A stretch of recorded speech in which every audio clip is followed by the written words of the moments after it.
আমার এই গরুর বাচ্চাটা মাত্র 30 থেকে 35 সেকেন্ডের মধ্যে, ভালো বাচ্চা, আপনারা শরীরটা দেখতে পাচ্ছেন, কোনো রকম সমস্যা নাই, পেট ফাঁপা নাই, খাওয়ার ট্রাবল নাই, তারপরে এফএমডি নাই, লাম্পি নাই, ভালো সুস্থ বাচ্চা। মায়ের দুধ খাওয়া আনার পরে বাঁধে থইছে, বাঁধা অবস্থায় থেকে 30 থেকে 35 সেকেন্ডের মধ্যে বাচ্চাটা হাত পাও শার্ট করে পড়ে মারা গেল।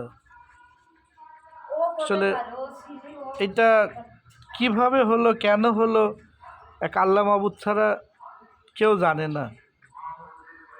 আমার ভাইস্তি ছিল, ভাইস্তি বসে মোবাইল গেম খেলতেছে আর গরু দাঁড়া রয়েছে, ও দেখছে না কে বাচ্চা পড়ছে, পড়া মাত্রই মারা গেল।